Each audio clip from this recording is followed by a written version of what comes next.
Nosotros pensamos que una de las formas de poder controlar los impactos al ambiente es conocer bien la historia de nuestra normatividad ambiental y además cómo se articula con la actual, para determinar algo fundamental, si estamos avanzando o estamos retrocediendo y hacia dónde vamos.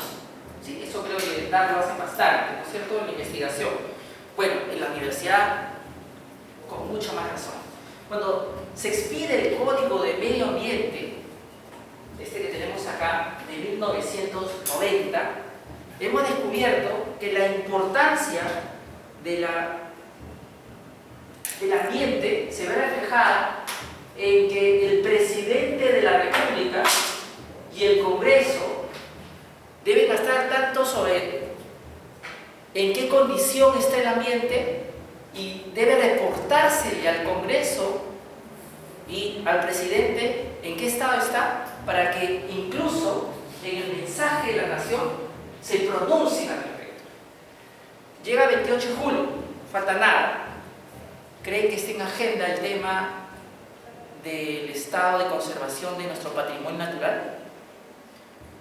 Y sin embargo, este código era claro, tanto en la agenda legislativa como en la agenda del presidente de la República, del Poder Ejecutivo. Entonces, lo primero que descubrimos a partir de ello es que en el ámbito de la sensibilización de nuestras autoridades políticas sobre la importancia del ambiente, hemos retrocedido. Y usted dirá, no, pues el mensaje de la nación nadie lo ve. No, quiere decir que el presidente tiene conciencia del estado en que están las cosas en gestión ambiental, que el presidente del Congreso también, ¿no? Y aquí incluso se habla de la posibilidad que se publique en el peruano un informe revelando en qué estado está la gestión ambiental, para que todos nos enteremos, para que podamos participar en la gestión ambiental, cosa que hoy día desaparece. Luego tenemos esta norma que hemos conversado, el decreto legislativo 757, que aprueba la Ley Marco para el Crecimiento de la Inversión Privada, que de alguna forma tuerce el espíritu del Código de Medio Ambiente y Recursos Naturales cuando pasa de hablar de una autoridad competente, una autoridad nacional que podía ser y aspirar a un Ministerio del Ambiente, por ejemplo, a una autoridad sectorial que me apruebe el estudio de impacto ambiental. Esto lo pueden encontrar en el artículo 50 de esta norma antes mencionada. Entonces pasamos a un enfoque mucho más económico, productivo, que se superpone al tema ambiental, ¿no? La autoridad que otorga la concesión va a aprobar el estudio de impacto ambiental y va a fiscalizarlo en muchos casos. Entonces aquí encontramos un retroceso, ¿sí? Un retroceso ya en el año 91 y con las modificatorias que llegan hasta el 97. Luego aparece el Instituto Nacional de Recursos Naturales en el año 92. Y en ese año, este organismo trata de proteger de alguna forma los recursos naturales de los impactos productivos, económicos. ¿Y de qué forma lo hace? Planteándonos en su reglamento de organización y funciones del Decreto Supremo 046/2001, raya G, las siguientes funciones: formular y proponer, concertar, conducir y evaluar las políticas, normas, estrategias, planes, programas para el aprovechamiento sostenible de los recursos agua, suelo, flora, fauna silvestre, recursos genéticos y para la conservación de la diversidad silvestre. Caracterizar, evaluar y vigilar permanentemente los recursos naturales renovables de modo que sea viable su conservación, esto es, su aprovechamiento o su protección según el caso. En resumen, el el INRENA es una especie de órgano que haría las veces de lo que hoy día hace la Autoridad Nacional del Agua, las veces de lo que hace el Servicio Nacional de Áreas Protegidas, las veces de lo que hoy día hace la Autoridad Forestal, el CERFOR, ¿sí? Y un poco de lo que hace Agricultura. ¿Cuál es el otro propósito? Que se puedan aprovechar nuestros recursos naturales, por ejemplo forestales, de fauna silvestre, que se puedan administrar nuestras áreas naturales protegidas en pos del desarrollo sostenible, ¿sí? Probablemente el INRENA, tal y como estaba diseñado en el año 2001, con este ROF que estamos mostrando, porque tuvo varios, era mucho más potente que el Ministerio del Ambiente actual, porque reunía a la Autoridad Forestal, a la Autoridad de Agua, a la Autoridad de Áreas Protegidas, y además a una autoridad que opinaba cuando habían impactos en recursos naturales, llamado Arboteira. Entonces tenemos hasta acá un organismo que concentra funciones muy importantes, pero que tenía un defecto. ¿Cuál era el defecto que tenía? Que era un organismo público y no era un ministerio del ambiente. Y cuando INRENA entraba en controversia con el Ministerio de Energía y Minas, ¿quién cree que salía mejor parado? El ministerio. Cuando entraba en conflicto con el Ministerio de Producción, entonces, a pesar de que el INRENA tenía muchas más amplias facultades que el Ministerio del Ambiente actual, tenía el defecto de ser un órgano público que no tenía el estatus de un ministerio, y eso políticamente pues le costaba muchísimo en la adopción y toma de decisiones, y provocó varios efectos. Bárbara, ¿verdad? Por ejemplo, que las áreas naturales protegidas no se puedan crear tan rápidamente porque necesitaba el voto favorable de una serie de sectores, ¿no?, en el Consejo de Ministros. Entonces primero privilegió la pesca, la minería, el hidrocarburo, entonces se demoraba muchísimo.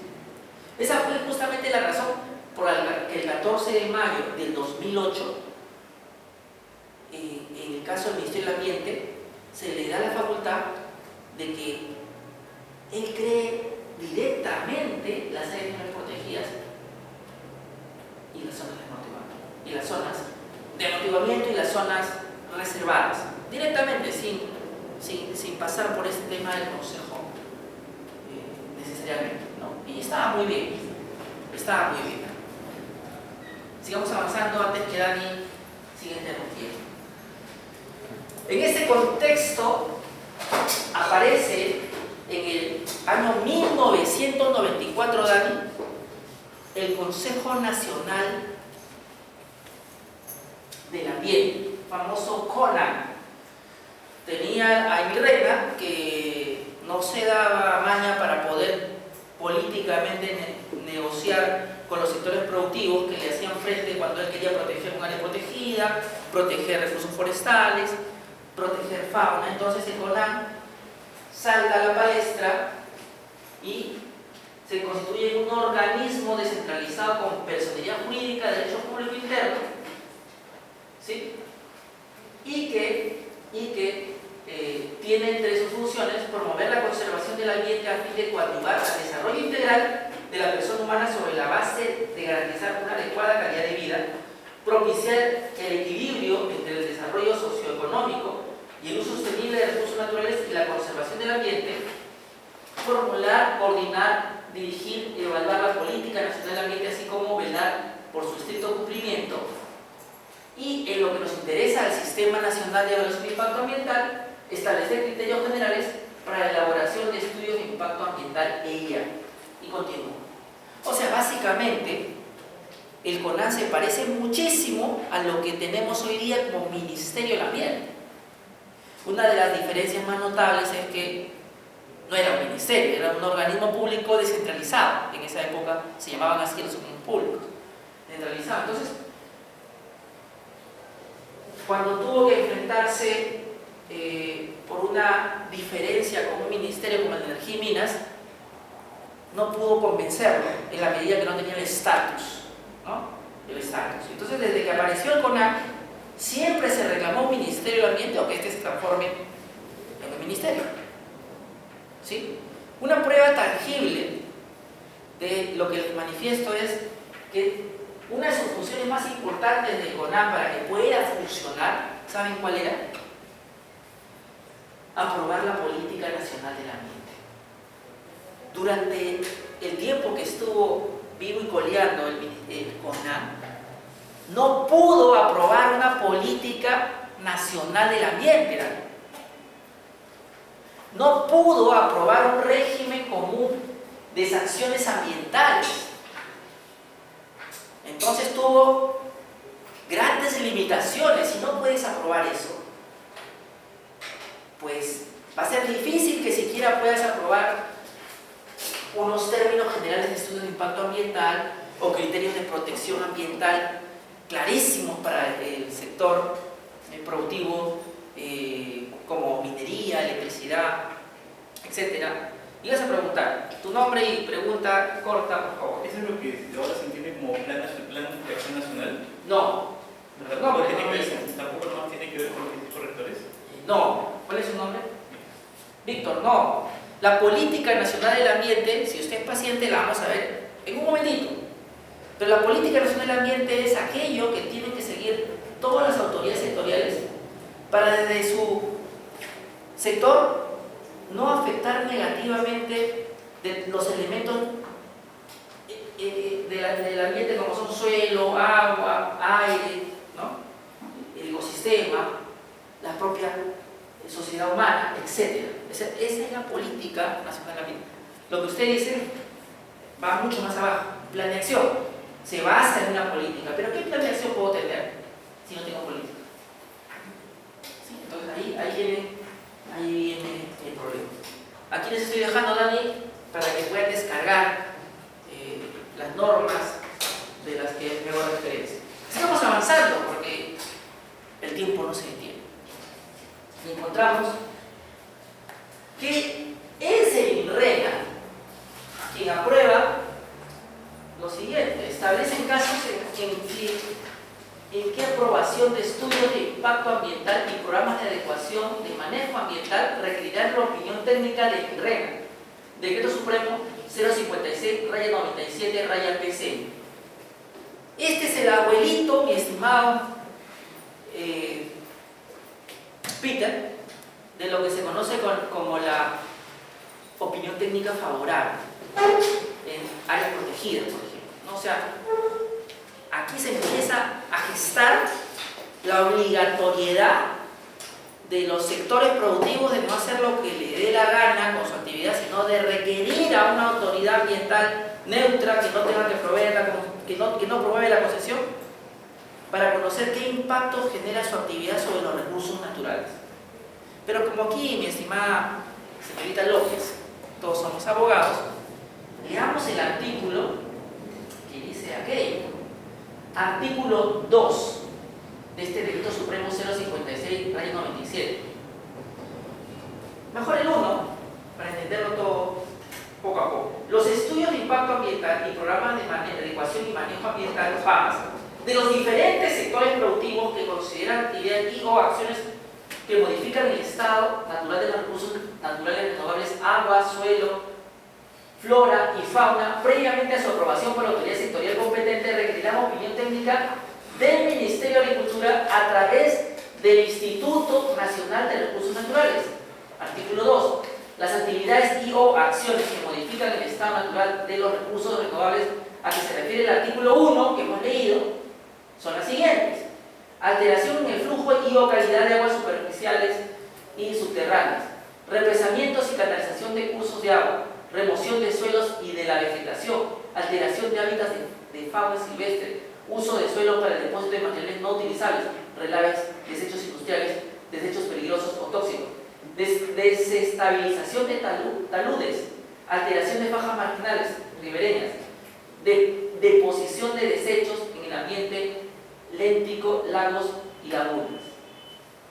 De esto tendría que opinar INRENA cuando habría una minera que afectara a estos elementos cuando había una petrolera, una eléctrica, una pesquera, etcétera, mi estimado Dani, tendría que opinar. Así estaban las cosas en el año 97, ¿sí? O sea, estaba todavía en una situación muy incipiente. Avanzando las cosas, Peter, encontramos a nuestra querida Ley de Áreas Naturales Protegidas, que recién se aprueba, la que tenemos hoy día vigente, 1997. ¿Se acuerdan de la clase de áreas protegidas? Todos esos conceptos aparecen recién a partir de 1997. Antes existía otro sistema, ¿sí? Y aquí lo menciona. Era el sistema, por aquí está, de áreas de conservación. No está por acá, pero ya lo encontramos más adelante. Y las áreas naturales protegidas como tal nacen con esta norma en el gobierno. ¿De quién? Fujimori. ¿Sí? Fujimori. Entonces, se aprueba esta disposición. ¿Qué rescatamos de esta ley de áreas naturales protegidas? El artículo 28, señorita López, fuerte y claro, léalo para no gastar mi voz. Las solicitudes para aprovechar recursos naturales al interior de las áreas naturales protegidas del SINAMPE y de las áreas de conservación regionales se tramitarán ante la autoridad sectorial competente y solo podrán ser resueltas favorablemente si se cumplen las condiciones del artículo anterior.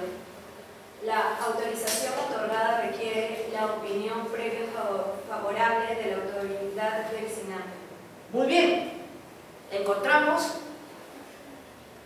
que se precisa que cuando se afecte un área natural protegida requiere una opinión técnica, ¿sí?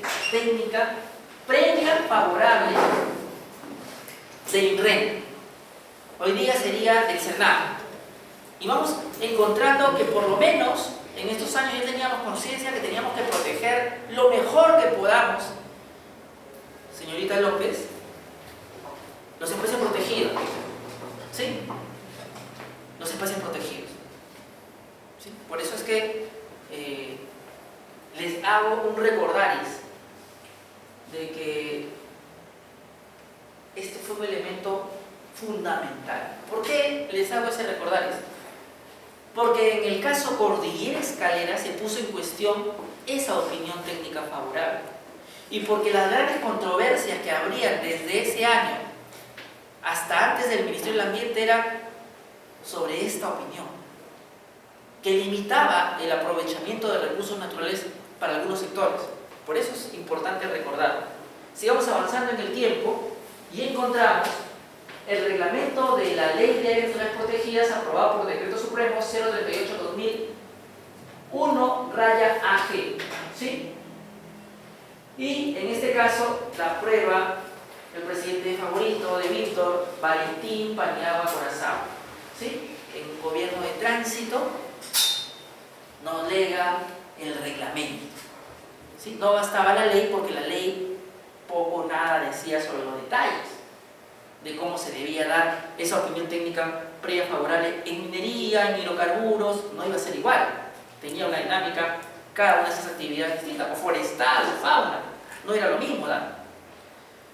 Y aquí lo que quisiera rescatar es el artículo 116, ¿sí? En su versión original, que dice procedimientos para operaciones de hidrocarburos o de minería. En caso de actividades de hidrocarburos o de minería que se superponen en todo o en parte con área protegida o su zona de amortiguamiento, se observa el siguiente procedimiento. Y nos cuenta el procedimiento. Vayamos al punto E, que dice: el EIA debe incluir procedimiento de consulta pública, la cual se realice en coordinación con el sector correspondiente y el RENA. El EIA debe, como mínimo, el contenido establecido en el artículo 95 de este reglamento, y aquí está lo gravitante, Peter, y debe recibir la opinión técnica previa del INRENA. Estamos conociendo, Dani, la historia de cómo se gesta este Sistema Nacional de Evaluación de Impacto Ambiental. Y finalmente, miren lo más hermoso y bello, por eso a veces, López, es bueno mirar atrás y decir, algunas cosas del pasado son buenas, ¿no? Algunas cosas. Y esta es una. Se promueve el monitoreo independiente para la verificación de las obligaciones ambientales derivadas de ley A. O sea, la gente que reclamaba por el proyecto Tía María, Conga, Majes Igual, ¿dónde estaban locos? La independencia en la fiscalización era clave, así como en la evaluación. Y en este reglamento se deja claro. O sea, es bueno recordar, Peter, que algunas cosas ya están escritas y el problema, mi estimado Víctor, es que no las estudiamos, no las investigamos, no hacemos un poquito de arqueología a veces, ¿no?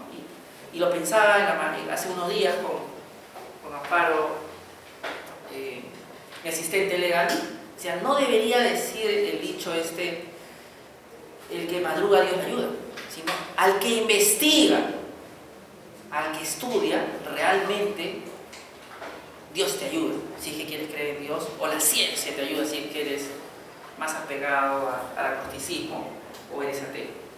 Pero siempre produce un resultado. Y ahí está. Por lo menos los estudios de impacto ambiental que afecten espacios protegidos, alguien podía interponer una acción de cumplimiento para dar vida a esta norma, ¿no? Que implica el monitoreo independiente para la verificación del cumplimiento de obligaciones ambientales derivadas de ley A. Como era hasta ese entonces, la propia empresa contrataba una consultora, la consultora hacía estudios de impacto ambiental y la propia empresa fiscalizaba sus obligaciones, y el sector productivo que le otorgó la concesión lo fiscalizaba a él. Entonces aquí había una especie de conflicto de intereses, más o menos como el ministro de Justicia cuando le habla a un magistrado diciéndole cosas extrañas donde no tendría que, ¿no es cierto? O el Consejo Nacional de Magistratura hablando con el juez que vas a nombrar. ¿Hay un conflicto o no, mi estimado Peter? Bueno, acá también, sino que solamente cuando le ponemos la figura del juez, fiscal o CNM, uno lo entiende. No, aquí también hay un conflicto. Y hay un conflicto evidente. Por eso es que en áreas protegidas se establece este salvaguarda, ¿no? Y es la norma original, no es la norma actual que ha cambiado y que ya veremos en su momento. Sigamos avanzando y al fin aparece lo que usted quería ver, Víctor, recién ha despertado. La ley del Sistema Nacional de Evaluación de Impacto Ambiental, la 27446. Miren, ¿quién la aprueba? El presidente del Congreso de la República, Carlos Ferrero, y el segundo vicepresidente del Congreso de la República, Henry Piz García, un 20 de abril de 2001. ¿Sí? La pregunta del millón es: ¿cuándo es que el Congreso promulga una ley? Sexto año de Derecho, deben saber responder eso. ¿Nadie?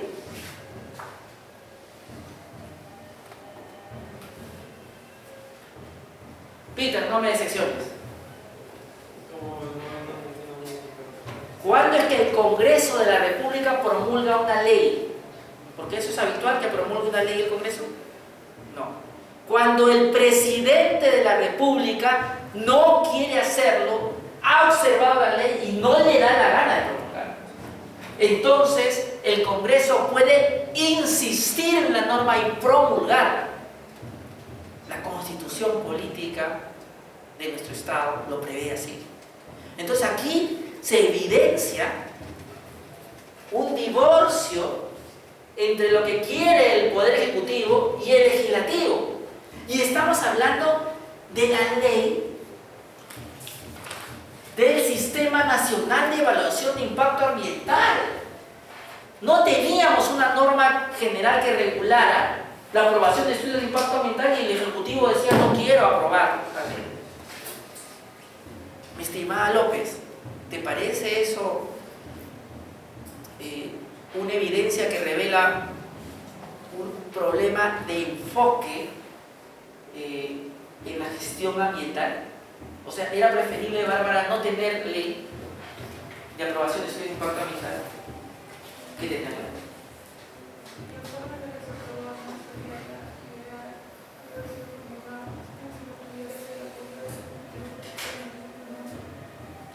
Efectivamente. Entonces, aquí quiero evidenciar que la historia del Sistema Nacional de Evaluación de Impacto Ambiental ha sido un parto durísimo, ¿verdad? Durísimo.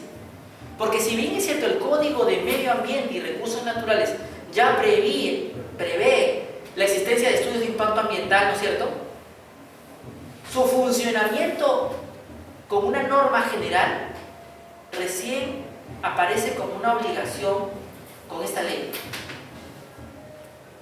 O sea, de manera uniforme, con altos estándares. No digo que antes no había, sí había, pero cada sector hacía lo que creía conveniente, ¿no? Una ley que uniformice el tratamiento de aprobación de estudios de impacto ambiental. Y esta era la ley general, para que cada sector nos apruebe los estudios a su mejor entender y quizás desde un punto de conflicto de interés. Vamos a cerrar esta historia, mi estimado Víctor, y vamos con tu pregunta porque hay que terminar. Estamos hablando que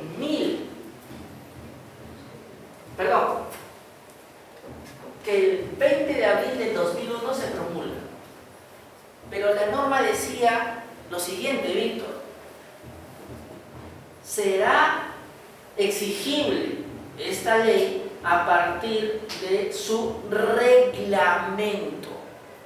Por lo tanto, yo no sé qué discutía tanto el Poder Ejecutivo si él, como Ejecutivo, lo reglamentaba y podía ajustar, ¿no es cierto? Podía ajustar. El reglamento aparece en el 2009 con el Decreto Supremo 019-2009 MINAM. López, ¿te parece razonable habernos demorado cerca de 8 años para aprobar el reglamento y hacerle exigible a todos los sectores los estudios de impacto ambiental, Dani? ¿Eso te parece algo siquiera razonable? Pero Bárbara, pasó, ocurrió en el Perú y se dio acá, ¿no es cierto? Y acá dice, apruébese el reglamento, ¿no?, de la ley 27446 y ya veremos el tratamiento ya específico de artículo por artículo, pero quería que tomen conciencia en qué contexto se aprueba el procedimiento de evaluación de impacto ambiental que van a estudiar en el curso. Víctor, ahora sí, dígame usted, fuerte y claro, y espero acertadamente. Iba a preguntar. No.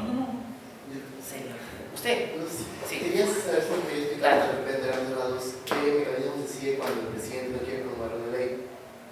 O sea, Bien. ¿cuál es la diferencia? Bueno, les cuento que Dani es ingeniero ambiental y a veces viene con sus compañeros, entonces él no sabe mucho de los procedimientos de aprobación de normas, de leyes, en este caso, ¿no? El procedimiento brevemente es que el Congreso primero tiene un proyecto de ley, ley del Sistema Nacional de Evaluación de Impacto Ambiental, luego pasa por comisiones, una especial, la Comisión de Ambiente y Pueblos Indígenas, amazónicos y afrodescendientes sería la pertinente, luego se va al Pleno, ¿sí? Y en el Pleno tiene que pasar por 2 votaciones. Votan a favor, luego le mandan el proyecto de ley al presidente de la República.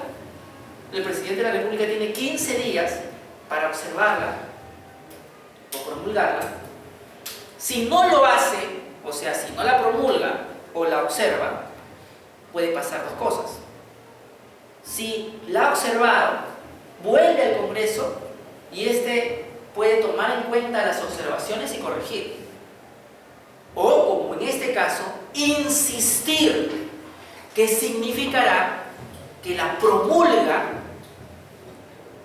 porque el Ejecutivo no la promulga. Así es la historia, Dani. Espero haber sido lo más didáctico posible. Me he saltado quizás algunas cosas que Peter está reclamando, pero es una explicación breve, Peter. No vamos a contar todos los detalles, hay que leer